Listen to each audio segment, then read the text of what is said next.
Om Shiva Shakti Samarambham Bhaskaracharya Madhyamam Asmat Srinatha Paryantam Vande Guru Paramparam. Hari Om. Okay, so let's do a quick review of the third chapter. We'll do from 16 to 44. So we'll do 16 to 30, 1% can do, and 31 to 44, someone can do. So Shobha, Suresh, can you do one half, the first one? Yes. And then, let me see here. Raj, will you be able to do the second one? Sure. Okay. Tato vegat khamutpatya nipatya samrigarinam karapraharena shirasaschamarasya pratakratham. Shirash Karapraharena Shirash. Shirash. Okay. Karapraharena shiraschamarasya pratakratham. Udgrahashcharane devya shila vrikshadibhirhatah dantamushtit Talaishchaiva karalascha nipatitah. And the first word mattum Udagrascha. Udagrashtarane devya. Keep going, yeah. Devi kruddha gadapataish churnayamasa chodatam bashkalam bhindipalena banaistamram tatandhakam ugrasya mugraviryam cha tataiva cha mahahanum Trinetra च त्रिशूलेन जगान परमेश्वरी बिडालस्यासिनाकायात् पातयमास वै शिरः दुर्धरं दुर्मुखं चोभ्यो शरैर्निन्ये यमक्षयम् Second line, middle word. Chobhau शरैर्निन्ये यमक्षयम् एवं संक्षीयमाने तु स्वसैन्ये महिषासुरः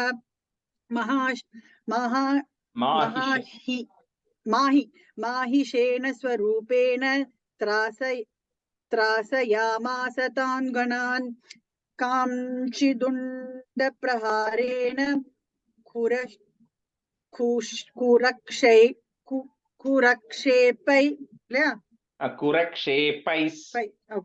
कुरक्षेपैस्तथा परान् लाङ्गुलतान्दितां चान्यान् शृङ्गाभ्यां च विधारितान् वेगेन कांचिदपरान् नादेन भ्रमणेन च निःश्वासपवनेनान्यान् पातयामास भूतले निपात्य प्रमथानीकमभ्याधावतसोऽसुरः सिंहं हन्तुं महादेव्या कोपं चक्रे ततोऽम्बिका सोऽपि कोपान् महावीर्यः कुरक्षुण्णमः महीतलः शृङ्गाभ्यां पर्वतानुञ्च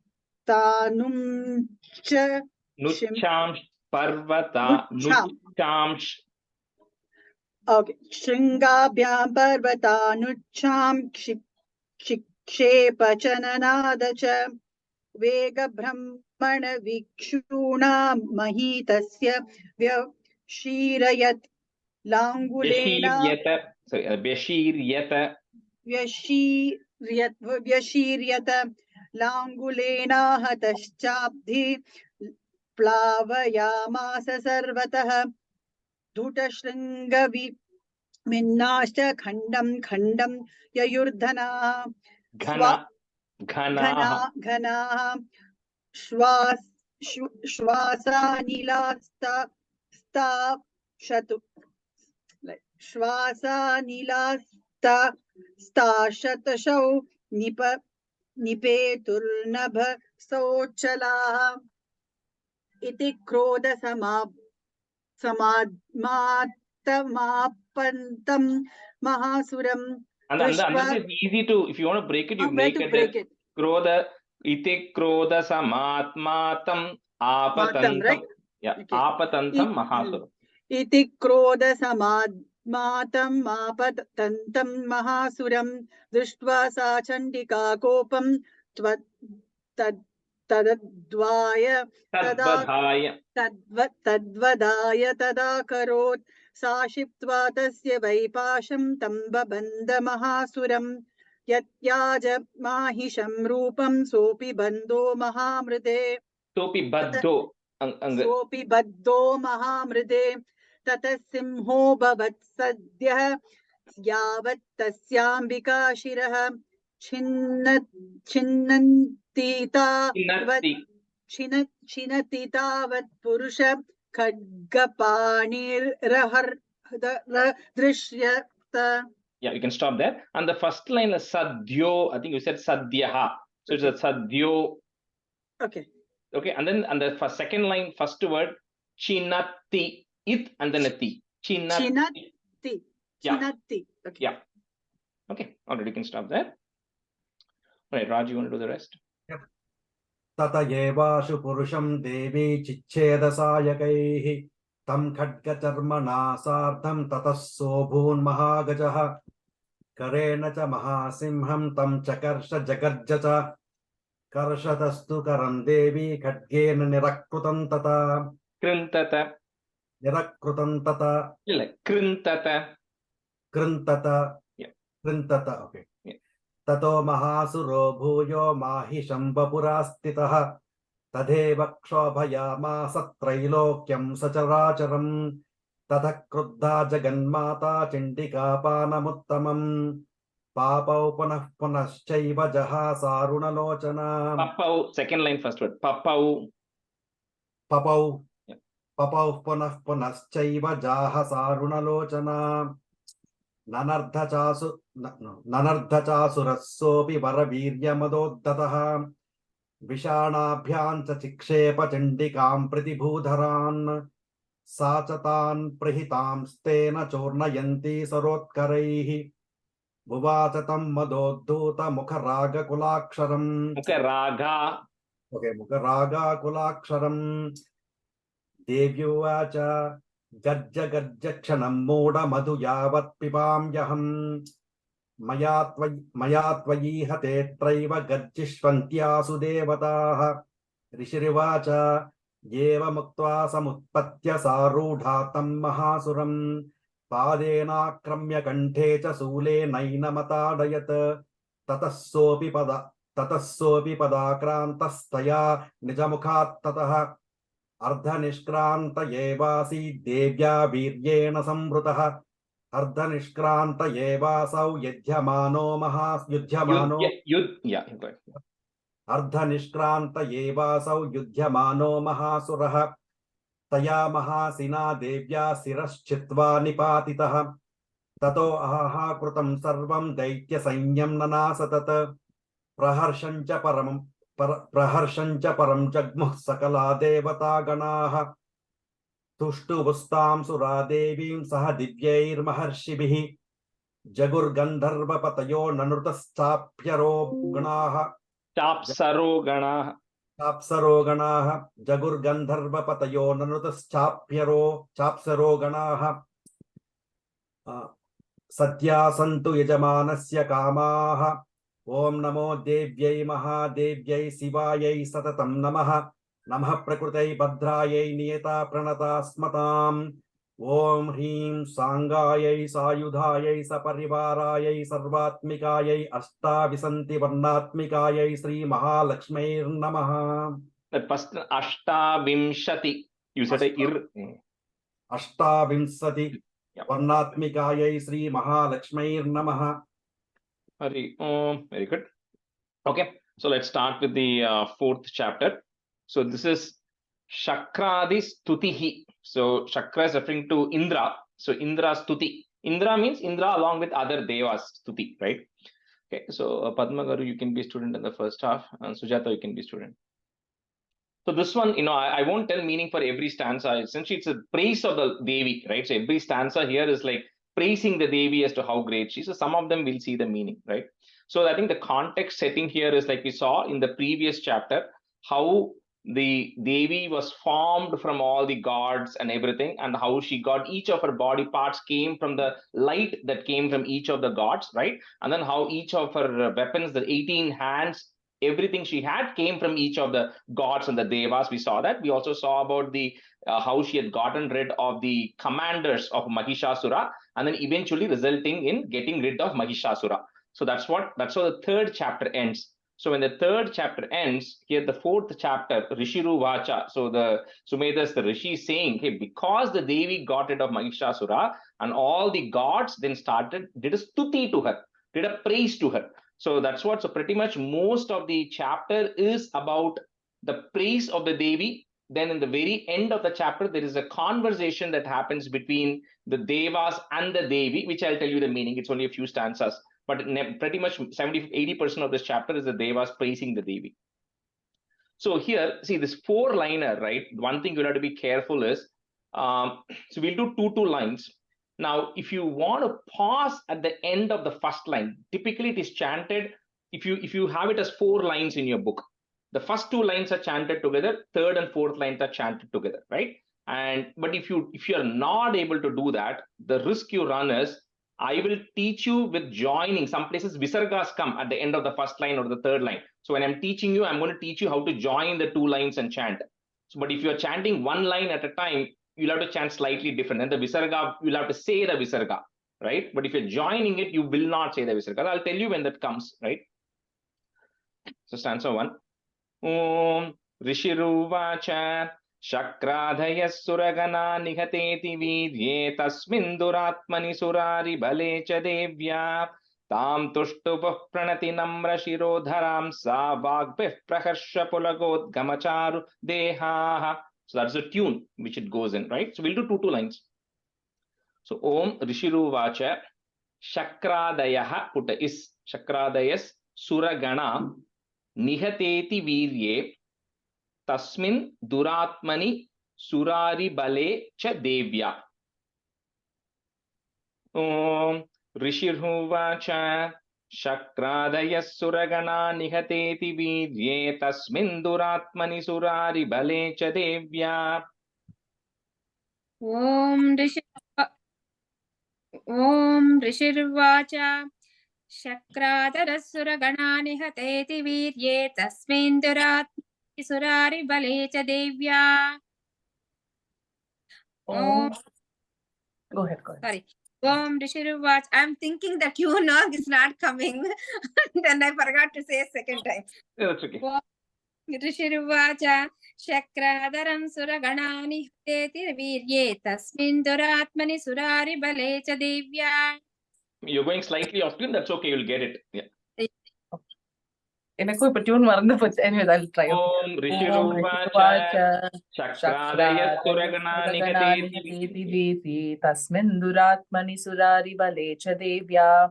Shakradayas Suragana Nihateti Vidye Tasmin Duratmani Surari Bale Cha Devya. Yeah, and if it's easy for you all to do to 4 lines together, we can just do it that way too, because then the tune of the third and fourth line will be easy. So this one we'll do 2. Next we'll do the full stanza together, okay?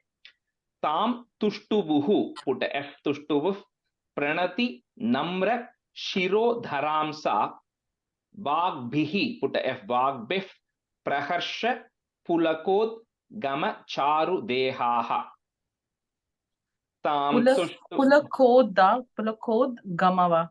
Yeah, pulakod gama charu dehaha.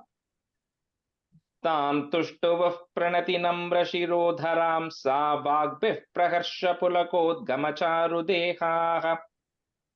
Tam tushtuvuh pranati namra shirodharam sa vagbih praharsha pulakod gama charu dehaha.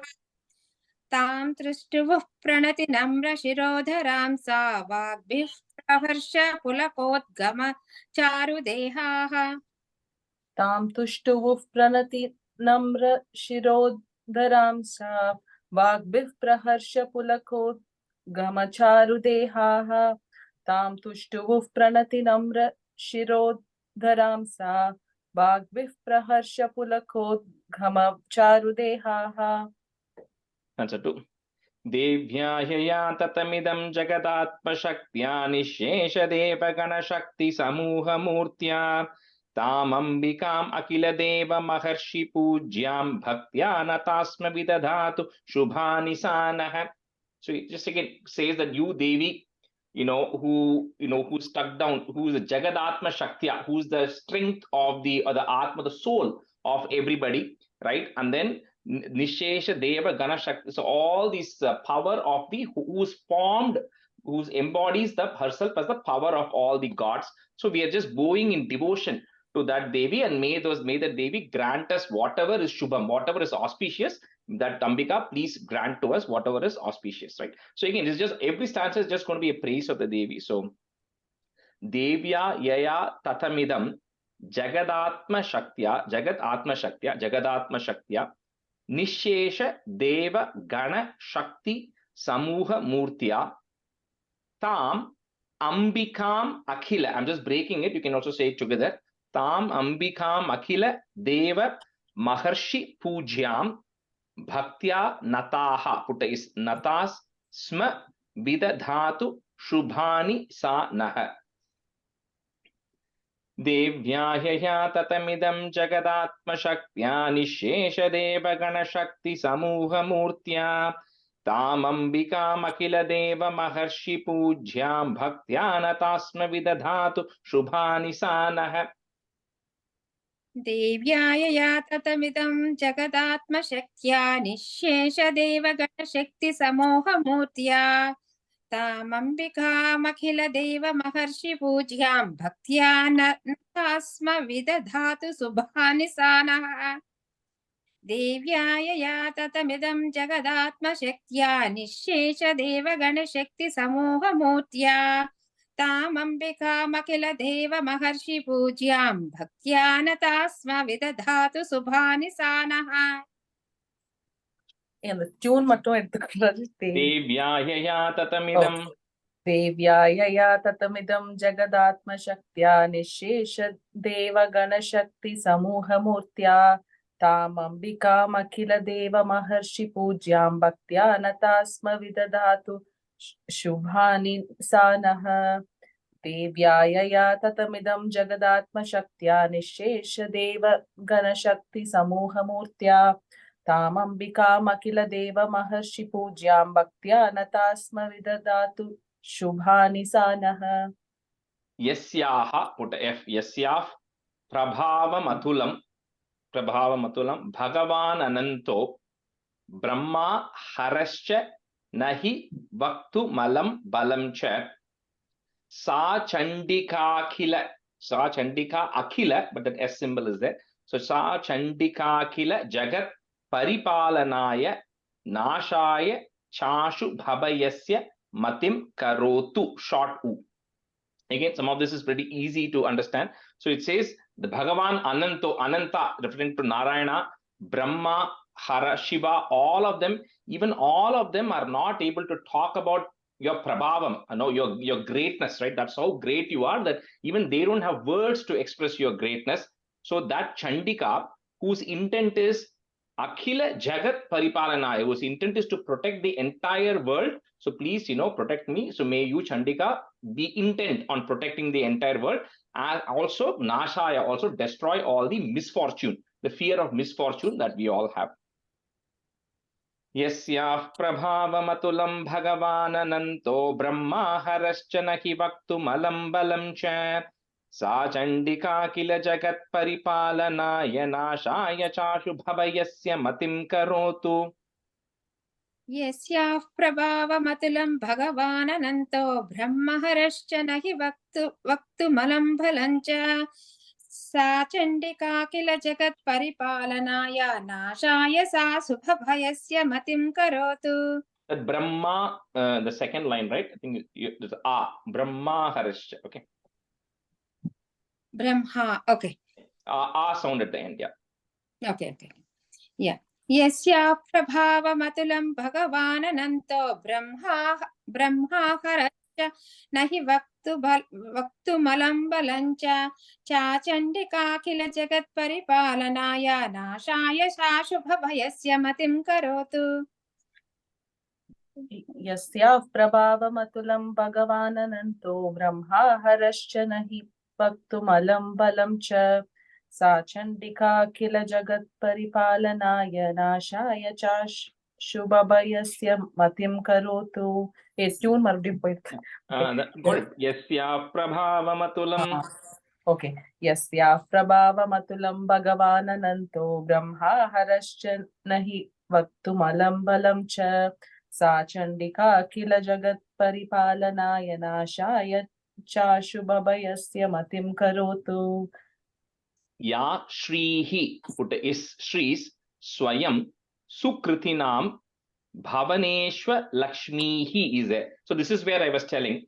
If you are not able to say the two lines, then you will say Ya Shri Swayam Sukritinam Bhavaneshwa Lakshmihi Papatmanam Kritadiyam Hridayeshu Buddhihi, because you're saying it as 4 lines. But everybody in Chicago chants as 2 lines only. So you better, you have to get comfortable chanting as 2 lines. So Bhavaneshwa Lakshmihi, you put a F, right, to join it. Papatmanam Kritadhiyam Hridayeshu Buddhihi Shraddha Satam Kula Jana Prabhavasya Lajja Tam Tvam Nataha, put a is Natas Sma Paripalaya Devi Vishwam. He says, oh Devi, we are bowing in front of you, who is you yourself. Sukritina, for people who actually do the good things, right? So you are actually the good fortune for the people who are actually who do the good things. The people who are doing the bad things, who are wicked people, you are the misfortune to all of them. And then Shraddha, all the people who are Hridayeshu Buddhihi, the people who are learned, for them you are the one who is the intelligent, right? Intelligence in the people who are actually the learned. And then in the people who are doing good things, you're also the faith that is there. Shraddha, Satam, Kulajana, all the people who are doing the great things, you are also the faith who is there in everything. So may you, Paripalaya, may you protect the entire universe. Ya Shri Swayam Sukritinam Bhavaneshwa Lakshmi Papatmanam Kritadhiyam Hridayeshu Buddhihi Shraddha Satam Kulajana Prabhavasya Lajjatam Tvam Natasma Paripalaya Devi Vishwam. So when we are chanting together, then if sound comes. If we are not, then ha sound will come. Yeah, the Lakshmi he will come. Yeah. That is only because some people are not right away, they're not able to say the 4 lines together. So they end up saying individual lines, right? That's why I said that. Okay. Ya Shri Ayam Sukritanam Bhuvaneshwa Lakshmi Papatmanam Krutadiyam Hridayeshu Buddhihi Shraddha Satam Kulajana Prabhavasya Lajjatam Tvam Natasma Paripalaya Devi Vishwam. Padma Garu, the first line, Bhavaneshwa Lakshmi. Not Bhuvanesh, yeah. Correct. Yeah. Ya Shri Swayam Sukritanam Bhavaneshwa Sukritinam. Okay. Ya Shri Swayam Sukritinam Bhavaneshwa Lakshmi Papatmanam Krutidhiyam Hridayeshu Buddhihi Shraddham Satam Kulajana Prabhavasya Lajjatam Tvam Natasma Paripalaya Devi Vishwam. Yeah. Sorry, Shri Swayam. Shri Swayam Sukritinam Bhavaneshwa Lakshmi Papatmanam Kritadiyam Hridayeshu Buddhihi Shraddha Satam Kulajana Prabhavasya Lajjatam Tvam Natasma Paripalaya Devi Vishwam.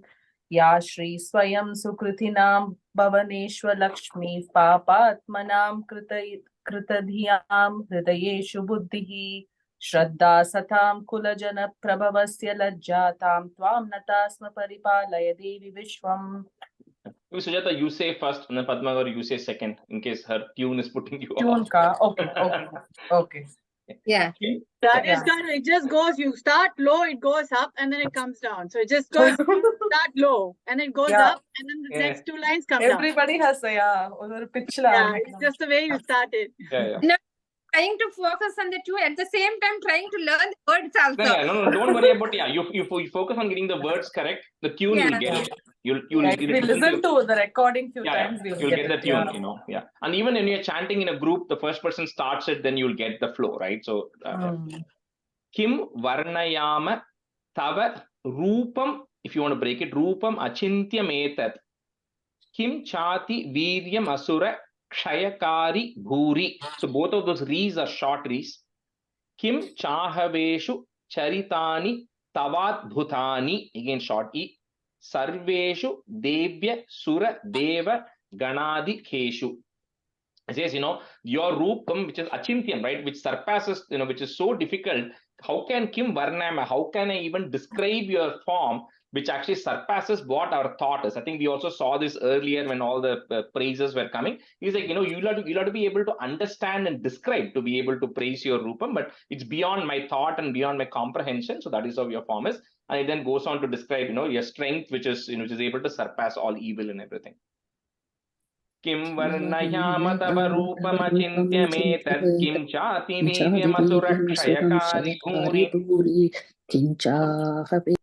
kim chahaveshu charitani tavadbhutani sarveshu devyasuradeva ganadikeshu. Kim varnayama tava rupam achintyametat kim chati viryamasura kshayakari bhuri kim chahaveshu charitani tavadbhutani sarveshu devyasuradeva ganadikeshu. Kim varnayama tava rupam achintyametat kim chati viryamasura kshayakari bhuri kim chahaveshu charitani tavadbhutani sarveshu devyasuradeva ganadikeshu. Kim varnayama tava rupamachintyametat kim chati viryamasurakshaykari bhuri kim chahaveshu saritani davadbhutani sarveshu devyasuradeva ganadikeshu. Kim varnayama tava rupamachintyametat kim chati viryamasurakshaykari bhuri kim chahaveshu saritani tavadbhutani sarveshu devyasuradeva ganadikeshu. Hetuhu put is hetus samasta jagatam trigunapi doshair. So that ir is there in the next line. So you say it with this because doshaihi. So that ir is coming. Doshair na nyayase hari haradi bhirapyapara sarvashraya akhilamidam. Multiple words there. So sarvashraya akhilamidam jagadamsha bhutam. So the next line you will have mavyakrita, at least in Sanskrit. So you move that im to the end of the third line. So jagadamsha bhutam avyakrita hi parama prakritis tvamadhya. Hetus samasta jagatam trigunapi doshair nagyayase hariharadi bhirapyapara sarvashayakhilamidam jagadamsha bhutam avyakrita hi parama prakritistvamadhya. Hetu samasta jagatam trigunapi doshair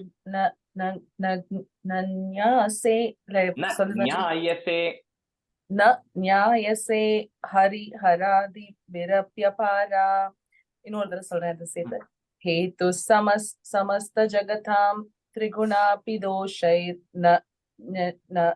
nyanyase hari haradi virapyapara sarvashraya kilamidam jagadamsha bhutam avyakrita hi parama prakritis tvamadhya. And the na and nyayase, don't try to say it together. Just leave a break. Na nyayase. Oh, na pirichittu or break. Okay. Hetu samasta jagatam trigunapi doshair nyayase hariharadi virapyapara sarvashraya kilamidam jagadamsha bhutam avyakrita hi parama prakritis tvamadhya. Hetu samasta jagatam trigunapi doshair nyayase hariharadi virapyapara sarvashrayakhilamidam jagadamsha bhutam avyakrita hi parama prakritistvamadhya. Hetu samasta jagatam trigunapi doshair nyayase hariharadi virapyapara sarvashrayakhilamidam jagadamsha bhutam avyakrita hi parama prakritistvamadhya. Yeah, avyakrita. Oh, that ma becomes im, right? So the fourth line is avyakrita. Okay. Okay. I should say bhutam, then bhutam avya. Yeah, bhutam avyakrita. Yeah. So yasyaha put is yasyas samasta surata samudira nena triptim prayati sakaleshu makheshu devi. So all the shoes are also short u and devi short e. Swahasi vai pitru ganasya cha tripti hetur. Okay, so that next line you have rucharyase. So you put the ir at the end of the third line, tripti hetur, then ucharyase, next fourth line. Shashata ucharyase tvamata eva janaihi, put is janais swadacha. So it's saying that you are, for the offerings that we are doing, so you are the embodiment of the mantra which is there in the offering. So by saying these offerings, whatever mantras you're saying when you're doing these offerings, so we are essentially saying your name, which is actually bringing satisfaction to all the gods. Triptim prayati sakaleshu. It's bringing all of them satisfaction because we're actually uttering your name. And also the same mantra which Janehi, all the people are also uttering, is also the cause of satisfaction for Pitriganasya. So, for all the ancestral spirits, right? So all the offerings we are doing, your name is a satisfaction for them as well. यस्याः समस्तसुरता समुदीरणेन तृप्तिं प्रयाति सकलेषु मखेषु देवि स्वाहा शिवै पितृगणस्य च तृप्तिहेतुरुच्चार्यसे त्वमत एव जनैः स्वधा च यस्या समस्तसुरता समुदीर्णेन तृप्तिं प्रयाति सकलेषु मखेषु देवी स्वाहा शिवै पितृगणस्य च तृप्तिहेतुरुच्चार्यसे त्वमत एव जनैः स्वधा च यस्या समस्तसुरता समुदीर्णेन तृप्तिं प्रयाति सकलेषु मखेषु देवी स्वाहा शिवै पितृगणस्य च उच्चार्यसे त्वमत एव जनैः स्वधा च यस्याः समस्तसुरता समुदीरणेन तृप्तिं प्रयाति सकलेषु मखेषु देवी स्वाहा शिवै पितृगणस्य च तृप्तिहेतुरुच्चार्यसे त्वमत एव जनैः स्वधा च यस्याः समस्तसुरता समुदीरणेन तृप्तिं प्रयाति सकलेषु मखेषु देवी स्वाहा शिवै पितृगणस्य च तृप्तिहेतुरुच्चार्यसे त्वमत एव जनैः स्वधा च या mukti hetur avichinthyam. You can, if you want to break it, you can break the ra, or you can say it together. Ya mukti hetur avichintya mahavratatvam. So put a im at the end of that line, and then the next line the ma becomes a. Then abhyasyase suni yatendriya tattvasaraihi mokshartibhir. So two ears, mokshartibhir muni bhirasta samasta doshair. Ir from the next line comes to the end of this line. Doshair vidhyasi sa bhagavati long e paramahi devi short e. या मुक्ति हेतुरभिचिन्त्य महाव्रतात्वम् अभ्यस्यसे सुनियतेन्द्रिय तत्त्वसारैः मोक्षार्तिभिर्मुनिभिरस्तसमस्तदोषैर्विद्यासि सा भगवती परमाहि देवी या मुक्ति हेतुर अविचिन्त्य महावतात्वम् अभ्यस्यसे यतेन्द्रिय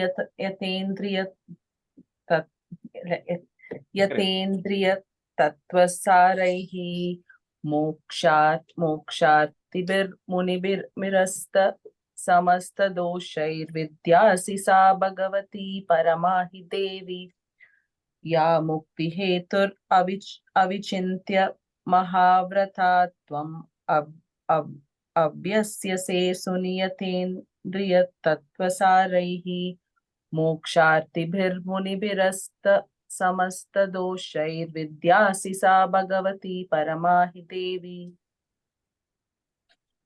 This is little bit yeah. या मुक्ति हेतु रविचिन्त्य महाव्रतात्वम्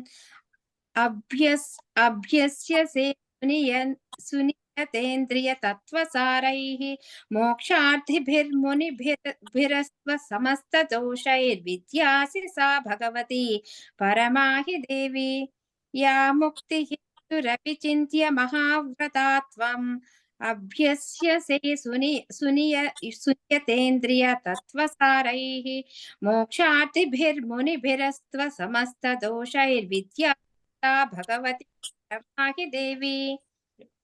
Okay, we'll switch. Shobha, you can be a student. Shobha Ramesh, and Revati, you can be a student. Shabdhatmika Suvimalargya Jusham Nidhanam. Put the im at the end of that line. So next line, that mu becomes a u. Udgita Ramya Pada Pathavatam Cha Samnam Devi Trayi Bhagavati Bhava Bhavanaya Varta Cha Sarva Jagatam Paramarthi Hantri. Saying, you Devi, you have the sound with your one of your attributes, as one of your essence, right? You now hold all the Vedic hymns. You're saying you're the root of all the Vedic hymns. So whenever we are saying all that, essentially we are praising you, because you are essentially the sound of all of those. And then you are also Devi Trayi Bhagavati. You are those that embodies all the three Vedas. And so please, confer good things on everyone. At the same time, Paramarthi Hantri, also, destroyer of all the pains in the world, Sarva Jagata, for everybody in this world. Shabdhatmika Suvimalargya Nidhanam Mudgita Ramya Padapatavatam Cha Samnam Devi Trayi Bhagavati Bhava Bhavanaya Varta Cha Sarva Jagatam Paramarthi Hantri. Shabdatmika Suvimalargya Nitanam Udgidaramya Pada Padavatam Cha Samnam Devi Trayi Bhagavati Bhava Bhavanaya Varta Cha Sarva Jagatam Paramarthi Hantri. Shabdatmika Suvimalargya Nitanam Udgidaramya Pada Padavatam Cha Samnam Devi Trayi Bhagavati Bhava Bhavanaya Varta Cha Sarva Jagatam Paramarthi Hantri.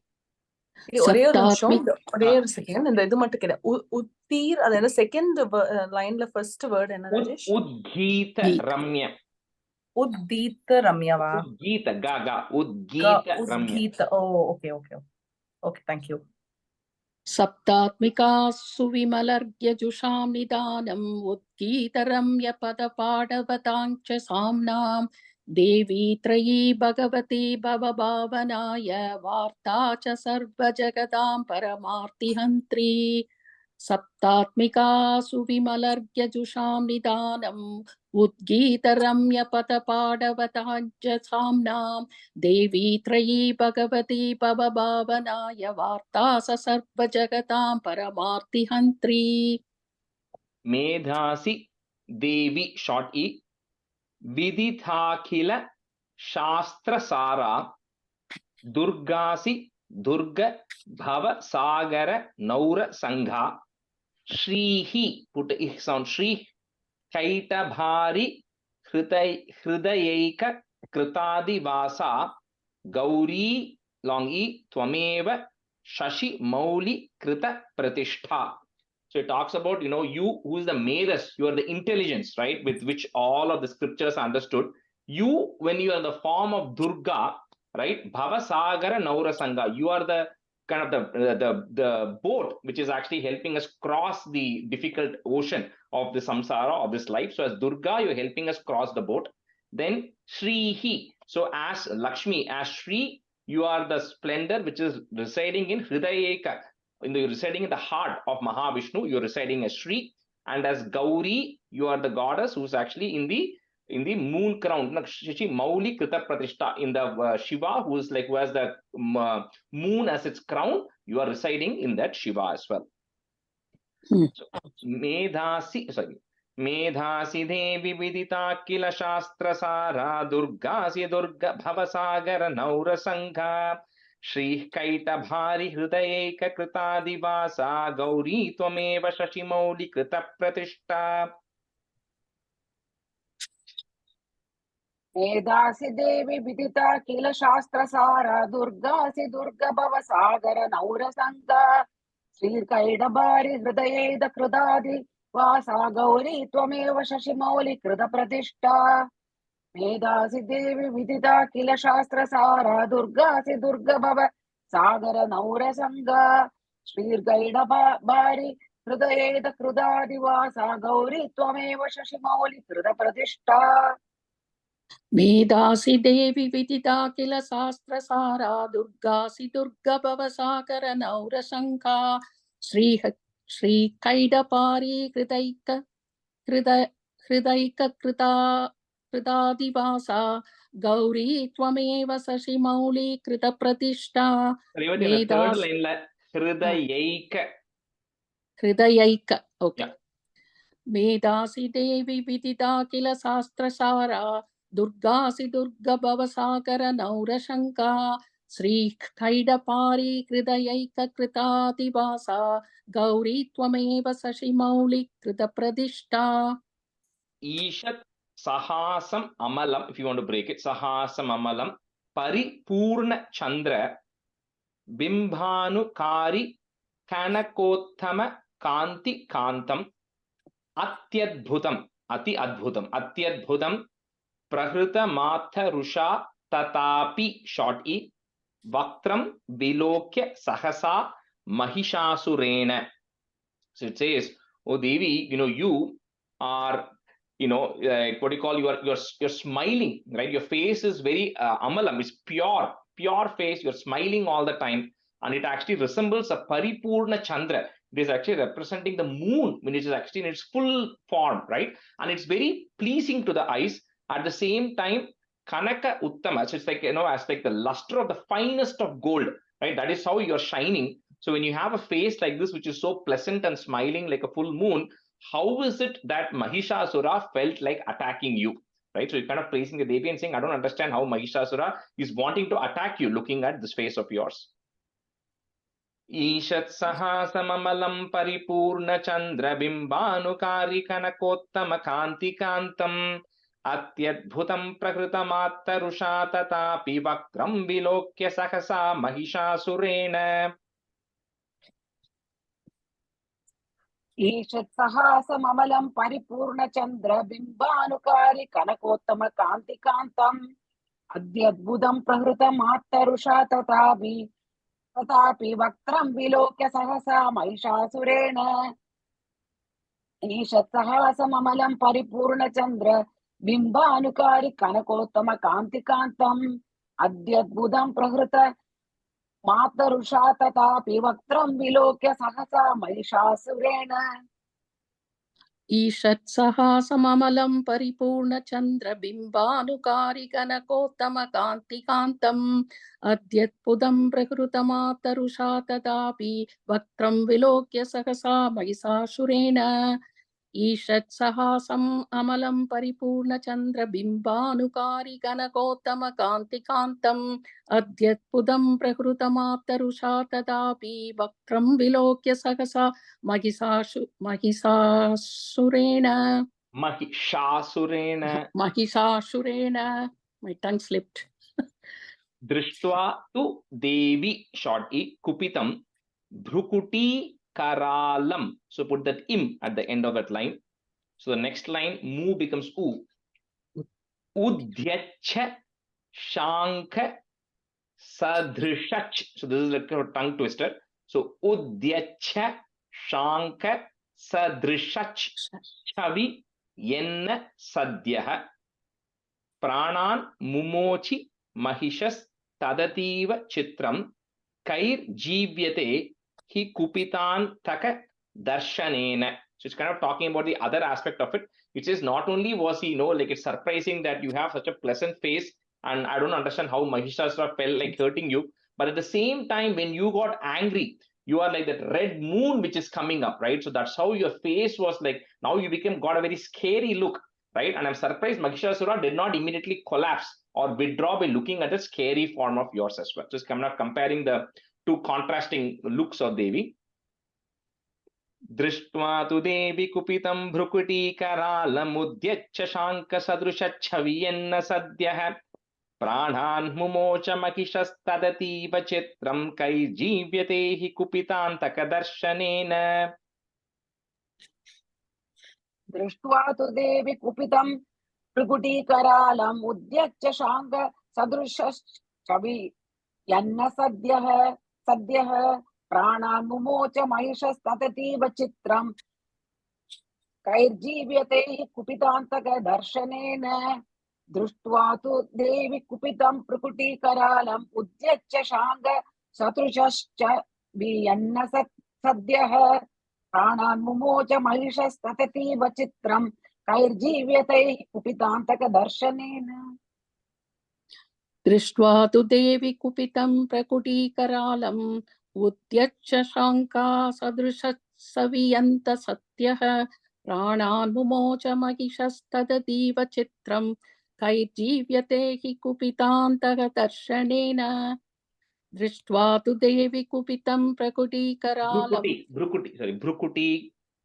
दृष्ट्वा तु देवि कुपितं प्रकुटीकरालम् उद्यच्छाङ्का सदृशः सत्यः प्राणान् मुमोच महिषस्तदतीव चित्रम् कैर्जीव्यते हि कुपितान्तकदर्शनेन देवी प्रसीद परमा भवती भवाय सद्यो विनाशयसि कोपवती कुलानि shorty विज्ञातम् एतद् अधुनैव multiple words you can say it together विज्ञातमेतद् अधुनैव यदस्तमेतन्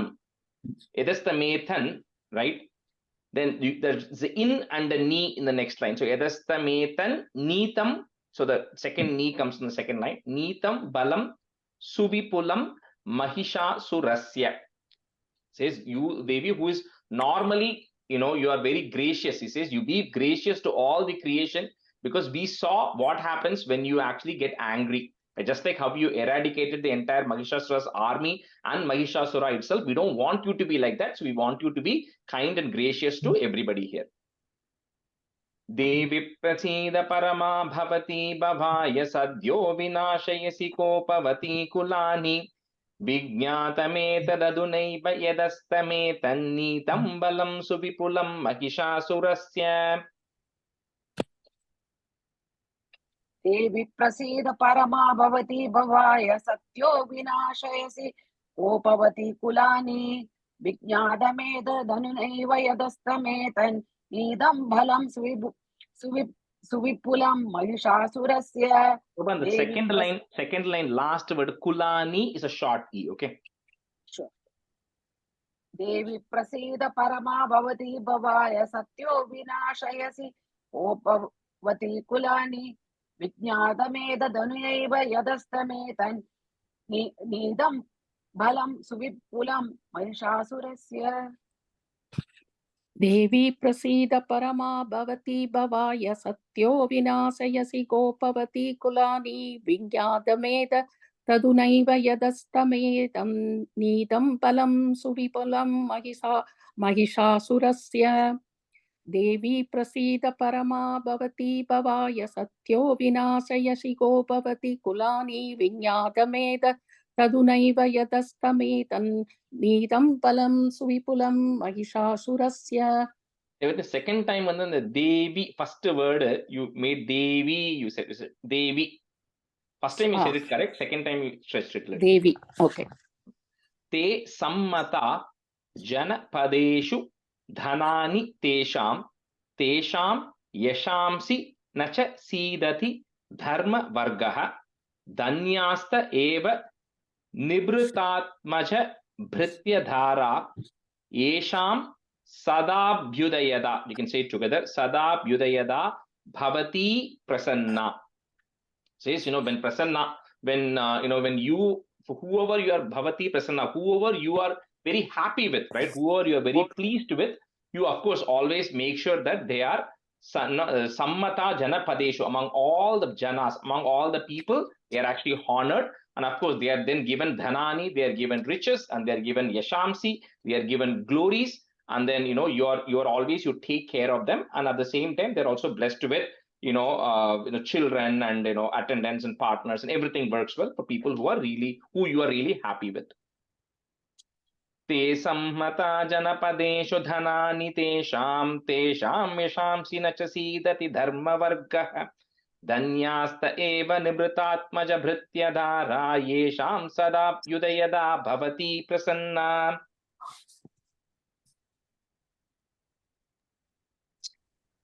ते सम्मदा जनपतेषु धनानि तेषां यशांसि न च सीदति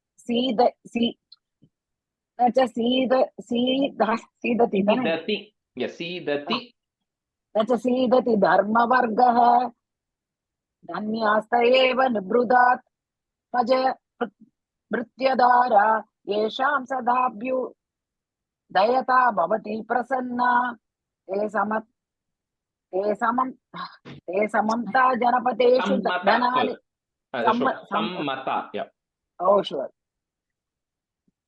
ते सम्मता जनपदेषु धनानि तेषां यशांसि न च सीदति धर्मवर्गः धन्यास्त एव निबृधात् मज भृत्यदारा येषां सदाभ्युदयता भवति प्रसन्ना ते सम्मता जनपदेषु धनानि तेषां यशांसि न च सीदति धर्मवर्गः धन्यास्त एव निबृतात्मज प्रत्यदारा येषां सदाभ्युदयता भवति प्रसन्ना ते सम्मता जनपदेषु धनानि तेषां यशांसि न च सीदति धर्मवर्गः धन्यास्त एव निबृतात्मज प्रत्यदारा येषां सदाभ्युदयता भवति प्रसन्ना Dharmyani Devi Sakalani, all short is Sadaiva.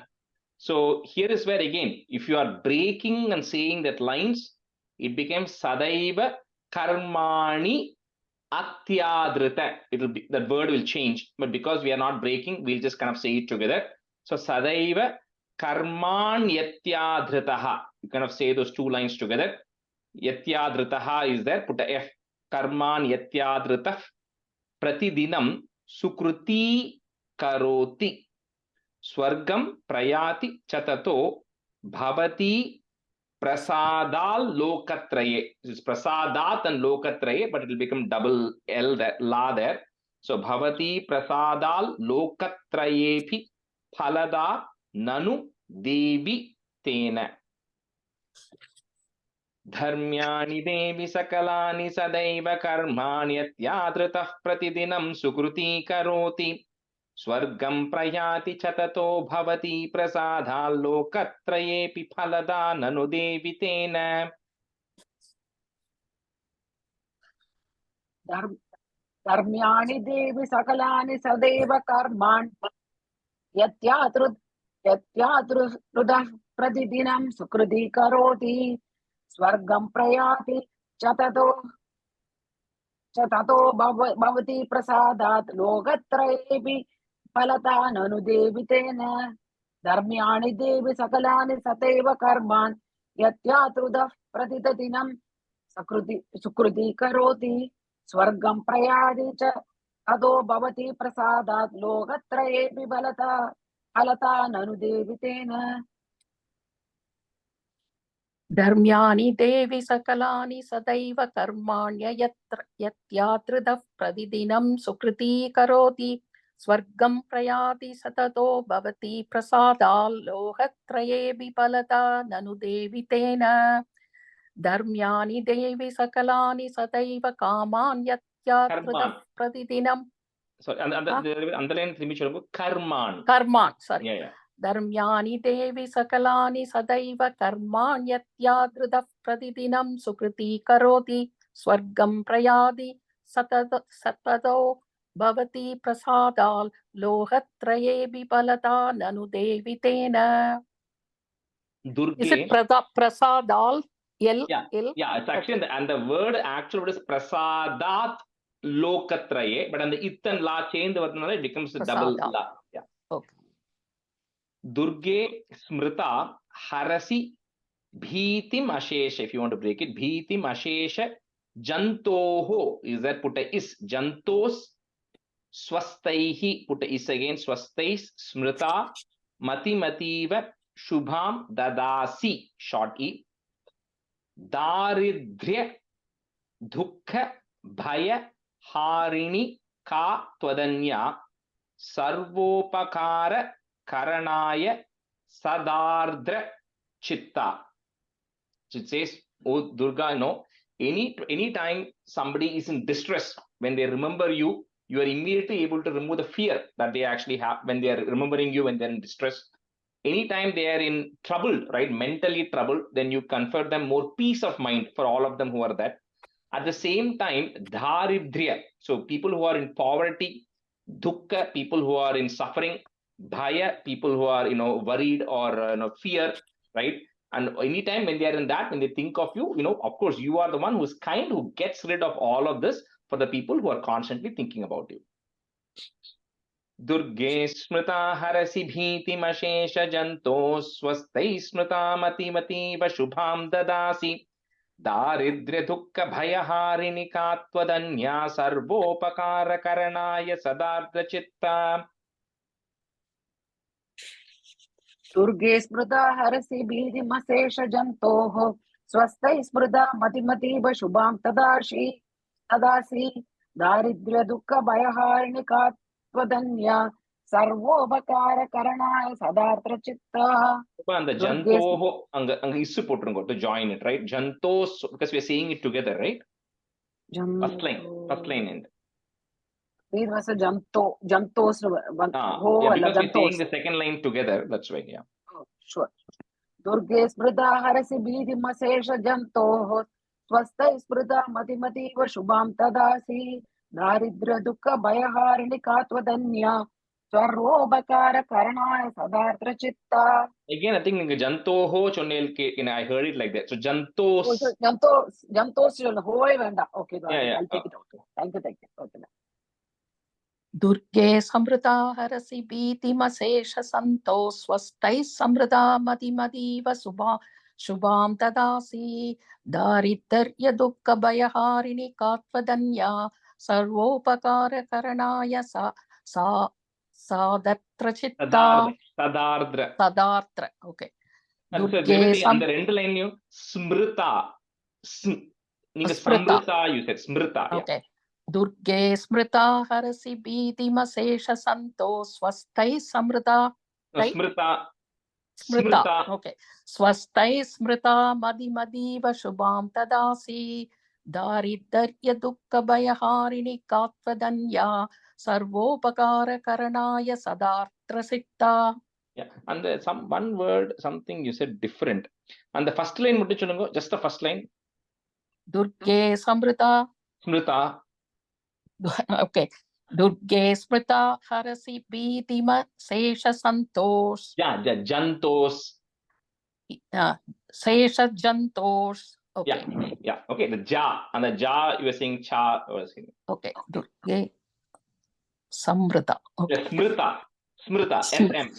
Okay. I think you got the full sa you're saying, it's just is there, smrita. Okay. Okay. I think we're almost on time, so we'll just stop here. Hari Om Shri Gurubhyo Namaha. I think you all did really well. This is a very nice chapter. It's relatively easy and it's also very nice to say as well. So, we'll continue in the next class. We'll try to see if we can wrap it up. It is so easy, Rajesh. This one is so easy. Yeah. This one is because of the four-liner, right? It flows. Not many complicated words. நம்ம நிறைய படிச்சிருக்கிற மாதிரி இருக்கு. நிறைய நம்ம ஸ்லோகத்துல இருந்து தெரியற மாதிரி இருக்கு. அந்த நாராயணியோட 4-liner tune is coming to help you. நோ வரத குருவார்ப்பா. இப்படியே இருக்கட்டும். Thank you, Rajesh. All right, thank you. So Valigaru, your father is leaving this weekend or next weekend? It's next weekend. Okay. All right. I'll see him in the next class. Next Tuesday he'll be here. Yeah. Okay. All right. Thank you. Thank you. Bye, everyone. Bye, everyone. Bye, everyone. Bye.